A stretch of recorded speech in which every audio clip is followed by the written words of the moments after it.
Do I look like a greaser? You can't. I tried to make my camera far away enough. Blue jeans, white t-shirt, but it's freaking cold, so I don't have a blue jean jacket, but I do have a black one. This is the fit for today's video about The Outsiders. And I promise I will sit down for the video so I'm not just like pacing, because I like doing that. And also I have notes on my phone and don't want to just be like on my phone the whole time. I just wanted to show off the full fit first. So yeah, this is going to be a review of The Outsiders, and this is the version with spoilers. So if you want the version without spoilers, I don't know which one I'll release first, depends on how long it takes me to edit. I will link it below in the description. Okay, I'm on the floor now. You can kind of see how I didn't want to show off my outfit like this. So I do have my phone just because I have a little list of things that I want to remember to talk about. So yeah, saw The Outsiders. I loved it. It was amazing. It was flawless. It was perfect.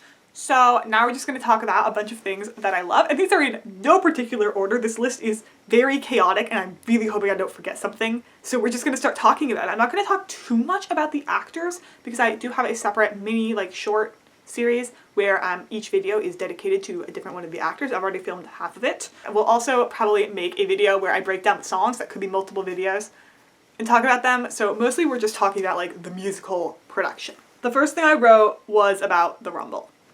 Because we have to talk about the Rumble. We have to talk about the Rumble. I had heard that it was good. That is an understatement. That was the most creative thing I have ever seen. That was so perfectly choreographed. In sync, everything. If you haven't seen it, I just don't know how to describe it. I just don't know how to describe it. But it is unlike any fight scene you have ever seen, but it starts out like a normal fight scene and then just goes into this choreography with partners. It's so physical, it's so intense, and there's all these little blackouts, and the stage is gravel, not real gravel, like the stuff they put at kids' playgrounds. And the actors are rolling in and they're getting mud on their white shirts, they're getting blood on their white shirts, and it's raining. It is raining, and this is not a rain curtain, this is rain across the whole stage. These actors are soaking wet, and it made it so real and intense. I was there, I could feel them, obviously, though I'm not the one getting soaked, but you know what I mean. And it just made it feel like they were actually there, and they were actually in that Rumble, even though, like I said, it wasn't your typical stage fight. It was very choreographed, it was very, in sync, very purposeful. And when Johnny joined it, which was symbolic, he's dying in a hospital, he can't join it. Guys, I can't explain it. I'm doing a really bad job reviewing it. If I can't explain things, but I just can't. The Rumble, I don't know why I started with it, because really you can't put it into words. It was just so good. So we're gonna move on to things that I actually can put into words. So, Understudies. Understudies. I love seeing understudies when they're good. I love when an understudy adds that little the extra push, that extra spark for the character. But sometimes you just get that extra little something with an understudy, and sometimes you get really bad understudies. So, I saw that Dally and Derry, my two favorite characters, were going to be understudies, and I went, okay, let's see how this goes. What do you mean they're the understudies? What do you mean they're the understudies? They're the definition of the understudy also got the role. They were perfect. What the heck? Oh my gosh. I have videos about both of them. I don't know when they're coming out, but I have short form videos about them where I actually talk about them specifically. But peak. Absolutely peak. And I did hear in an interview with the director that the actors, the understudies and swings were encouraged to create their own interpretations of the character as opposed to copying other people's. And I really think that was true. I really think that is one of the reasons that these understudies were so good. The train. Okay. So, the biggest difference I would say between the book and the musical is how Dally dies. But first let's back up. Let's back up to the opening song. They split the town in half with a train. That is established very early on. There's a train that goes down the middle of the town. One side you got east, one side you got west. So you've got the Greasers and the Socias. And they are split with a train. Now how does Dally die? He steps in front of that train. He literally dies because of the division between the socias and the greasers. There's also just a lot of train symbolism in general. There's a line in Grease Gotta Hold, you're an eastbound train on a greased up track or something like that. So lots of like train symbolism. Also, the car accident that killed Ponyboy's parents was elaborated on more. Stop giving Ponyboy more trauma. Stop giving him more trauma. Why? Was the book not enough? Because now, we knew it was a car crash in the book, but Ponyboy was supposed to pick up chocolate frosting from a bakery for Derry's birthday, and he forgot to, so his parents were in their car going to the bakery to get it, and they got hit by that train. So now Ponyboy thinks his parents' deaths are his fault. Give him a break. There's other trauma stuff that happens to him, like, it gets worse, but we'll get into that when we get into it. But the train symbolism was such a good idea, and their set pieces, one of the main props they had were these wooden planks that they kind of looked like train tracks, which I do believe was on purpose, and it was very well done. I did like that addition of the symbolism. Oh, I wrote Dally's mic after Rumble. Yeah, so because of the rain, the actors, they needed to get the water out of their mics, and I guess it just didn't work for Dally, because his 2 lines after the rumble were like really muffled. I just wrote that because I want it to be an honest review, so that did happen. I could still understand him, it was just slightly muffled. It was kind of like I was talking like this. Not like that though, but like kind of to that, I can hear it, but it's not the best quality. But he got it fixed. Not a big deal. I just felt the need to mention that. And then I wrote Sodapop. With nothing else. So, Soda's actor was incredible. I have heard, so this is not the original actor, Victor is not the original actor. I have heard the original actor play the role a little more seriously, which I'm not going to judge because I did not see him. My friend did, and she said he was exactly how she imagined Sodapop. Victor was exactly how I imagined Soda. So, he was very humorous. I did make a full video about him, so I'm not going to talk too much. He was very humorous, but you could see exactly what he was thinking underneath the humor. Every time. Was he hurt? Was he angry? Was he trying to break the awkward silence between Derry and Pony? Because that does happen many times. Additionally, he had these little moments, especially in Grease Gotta Hold, where he'd be moving, and instead of just walking, he'd be kind of like, he was always very light on his feet. A lot of the characters were very grounded. He was very light on his feet, and he would just do like these little spins or something, which is so, I feel like, in character of Soda. I really liked it. And then at the end, I was cheering very loud for him because, you know, he's not like a lead, right? He's not going to get the huge applause, but he deserved it. And he pointed at me on the balcony and like made eye contact with me and smiled. And I was like, okay, sir. Like, I'm really tired right now, but I didn't do any other takes of that, so that's what's making it in the video. Take that, editor me who's watching this and cringing at me and thinking, why do you do this? Also, if you've gotten this far in the video, chances are you will like my content, so if you would please consider subscribing, that would greatly help out my channel. And if you turn notifications on, you won't miss my next upload, which will also probably be about The Outsiders. I'm going to be completely honest, it's taking over my life. Other things you can do to support my channel, like the video, and comment below who your favorite Outsiders character is and what your favorite song from The Outsiders is. Let's turn to Heroes. I loved how they did that. So I was like, how are they going to do the fire? How, right? They don't have kids, right? They can't show them taking the kids out. And also when I was listening to the soundtrack, I'm like, I really hope they don't just show the fire and then have 2-Bit explaining everything that just happened in Hoods Turned Heroes. And they didn't. It happens at the same time. Ponyboy runs in, and Johnny runs after him, and Dally runs after him. By the way, there was fire on the stage. There was fire all over the stage. I could feel it from the balcony. I could feel it up there. Like, it was hot. I just feel bad for those actors. Like, it was burning. It was fire. So they run into the fire. And then 2-Bit comes on and he's holding up the paper and he takes it down and he starts singing Hoods Turned Heroes. And when he's singing about stuff, that's what's happening in the background. And what they did is they put up this like tapestry, this white tapestry, and did like shadows. So you can see it's other actors pretending to be the kids, and you can see it with like the shadows of them like pulling them out. And then they did a lot of stuff with the planks that I was talking about, the train symbolism. They were like on the planks and they were like jumping to other ones and getting like rolled kind of across them on like the tires and stuff. Lots of stuff with the planks. And the song is very happy because the Greasers are like, maybe like finally like we won't be so looked down upon. The greaser reputation won't be such a burden. And then the song ends and literally it's just silent. And Dally is carrying Johnny out of the fire. Unconscious. Johnny's unconscious. And it just makes you sit. It just makes you think. And that show used silence so well. I think that was a main moment when they used silence. And I guess we can just talk about audio effects in general. When Ponyboy was drowning and they have like the heart thumping in the background and it's like all like really muffled, and then he gets pulled out and it's like all the sound is back, and then he gets put back in and it's muffled and his heart is pounding. It was so good in making us feel the stress, feeling like our lives were in danger as well as Ponyboy, which is something movies do a good job of. I feel like when characters are drowning, you often realize you weren't holding your breath with them.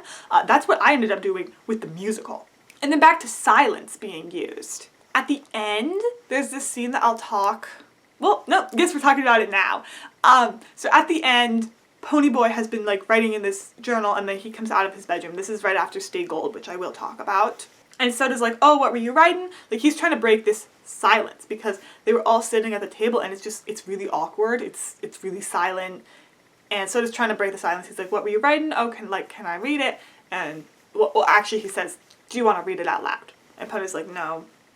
And then Derry says, can I read it?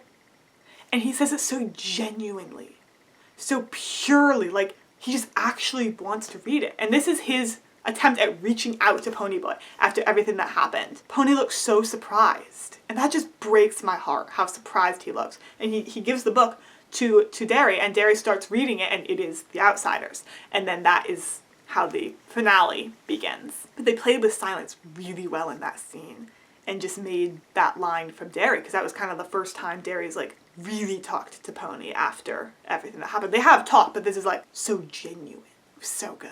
It gave me chills. Ace. We're talking about Ace. Okay, if you read the book and you're like, who's Ace? Good question, because you won't know. So she was added to the Greasers. She is a girl.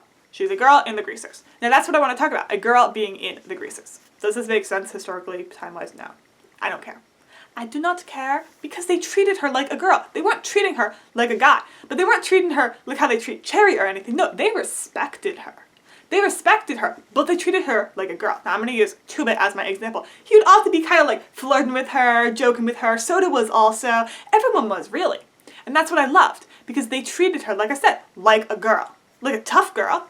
A tough girl who was like a sister to them. And I know if she got jumped, if she got in any kind of trouble, they would have protected her with their lives just like they do everyone else. And you could see that in the way they cared about her. But it was just a little different than how they care about the boys. And I just really liked that, because if you're going to add a girl, you got to make her a girl. And they did. And I really liked that. Trust and bond. So I listened to an interview with the director in which she was talking about the trust exercises that the cast did, and you could really see it paying off. Like, the characters just trusted each other so much, and there was just this deep bond that had to have gone beyond the characters, because there's only so much acting can do. You have to trust your stage partner. You need to love your stage partner, and they all did. It was just really, really cool to see, and I feel like it just added so much to their performance. Curtis Brothers. We're gonna make a separate video talking about the Curtis Brothers, because I'm tired and I have a lot more to film today. And I have a lot to say about them and I want to do it justice. Okay, there were two lines in the songs that really sit with me. So first we're going to talk about Derry. I don't know what else to say. I lost our brother and I lost my way. Just that admission from Derry that he feels like it is his fault that Pony ran away because he's the one who hit him. Like, Derry, no. And it just breaks me every time I hear it. Like, I have a little sister. Like, he cares about Pony so much, and you can hear it in that line. You can hear it in the soundtrack, and you can hear it with the actor that I had on as Derry. You can hear it. You can hear that heartbreak, that anger with himself, that regret. He would do anything to go back and not have hit Pony. He just wants his little brother to be safe. And then this isn't a line that I was actually going to mention, but I will. But I'm also probably going to make videos breaking down all the songs. If he comes back, there's a price to pay. What if they lock our brother away? Where it's like all they want is Pony back, but they know that life can never be the same, and that they might lose their brother by getting him back. It just hurts. Hurts so much. The other line is in Justice for Tulsa. It is Paul's line, "Can't be undone." So just, I'll back up a little to give you guys a little more of the lyric. "This could have happened to anyone, but here we are, can't be undone." Just that acceptance of the fact that it can't be undone, right? Bob cannot be brought back. And that can really be applied to everything, right? Because Johnny and Dally, they can't be brought back either. And that one just sits with me. Like, I don't have much to say about it, but it's a really powerful line to add in. Stay gold. We're talking about it now. We are talking about it. I thought it would be like in Hamilton. Guys, I thought it'd be like in Hamilton, when Hamilton's like reading the letter and Lawrence is like on the side of the stage singing it. They were talking? What do you mean they were just sitting there and singing? Like Johnny's alive. Like none of it happened. Like they're happy again. Stop giving Pony more trauma. That's what I'm saying. Stop giving Pony Boy more trauma. Because we're going to talk about the other change. So they simplified the church burning. In the book, we have no clue. We have no idea how it really started. In this one, they're all passing around a cigarette, and Ponyboy's the last one to have it. He throws it back and catches the church on fire. So he literally feels like he is responsible for his parents' death, and then he feels like he is responsible for Johnny and, by extension, Dally's death. Can we give this boy a break? Can we give him a break, please? It broke me when Pony didn't want to read the letter. And then Soda was trying so hard to get through to Ponyboy, and he started reading it to him. And that was what Pony needed. He needed his brother. He needed someone to be there for him, to start reading the letter. And then, he takes it and goes to his room and reads it. And in his room, not Ponyboy, Johnny is there, sitting next to him. They're just sitting and they're singing to each other. And it's just breaks my heart because you can see this deep bond they have, this deep brotherly love, even though they're not brothers, you know what I mean. But Johnny's dead. And going back to that quote from before, that can't be undone. No matter how hard we wish, no matter how hard we play through events in our head, wondering what could we have done different, it doesn't matter. Cherry also, she says that, could this have gone a different way? Absolutely. Absolutely it could have, but it didn't. It didn't. And Bob is dead. And Johnny is dead. And Dally is dead. And YouTube's really gonna love me saying dead over and over. I had to lighten the mood. Guys, I really am Sodapop. Randy. He just wasn't in it. So, I can't really say much about him.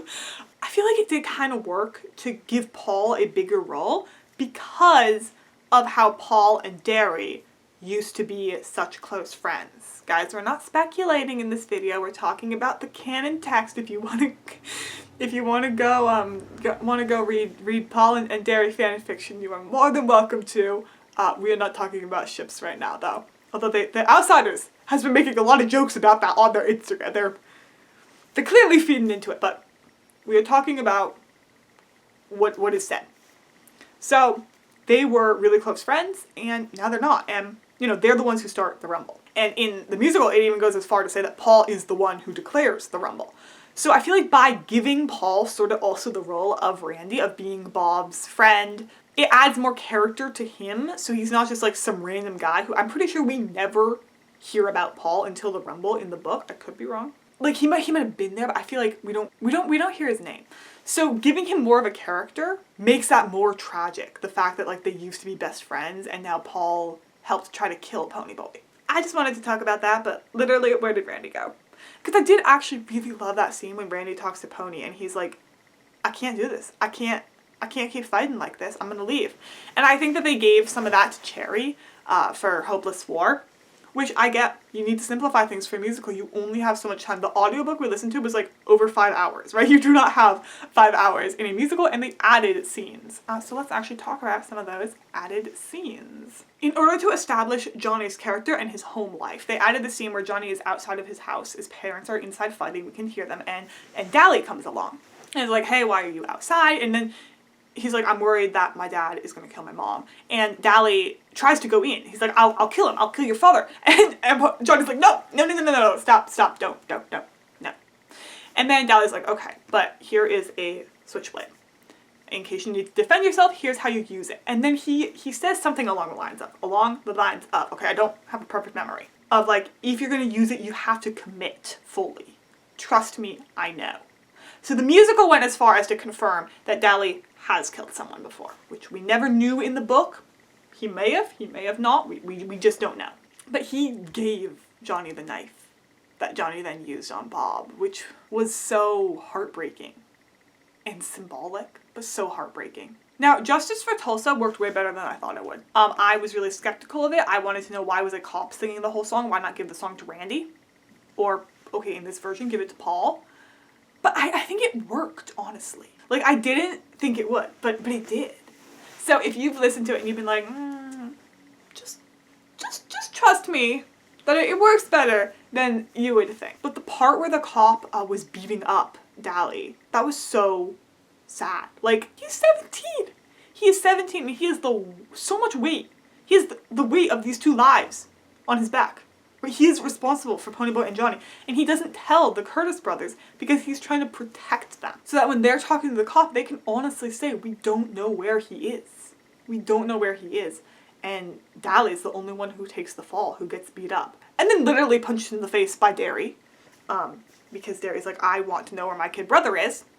But in Justice for Tulsa, I wasn't paying the best attention because I realized that Johnny had gone off stage, but Ponyboy had not.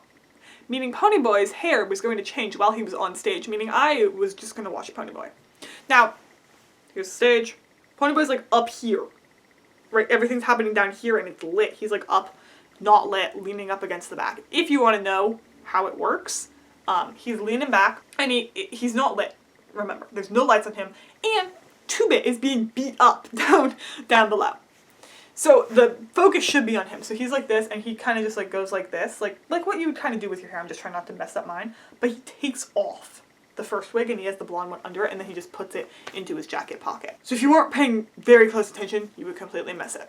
But that is how they do it. Although there were two ladies at the stage door, and they were like, they saw him come out and they're like, whoa, he dyed his hair back really fast. So do with that information what you will, but I found that very amusing. But beating up 2-Bit was such a good detail because in the book it is mentioned that 2-Bit got jumped by the Soshas a little bit after.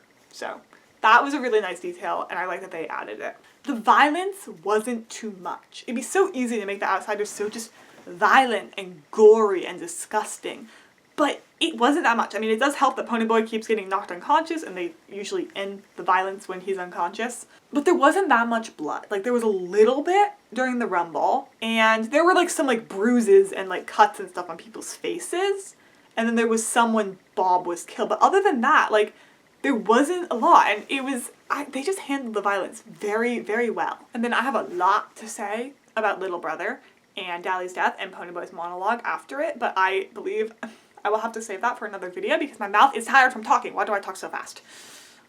So that is all for this video. Thank you so much. If you're not already subscribed, please do so. It would help me out so much. Thank you so much. I will see you all in the next video.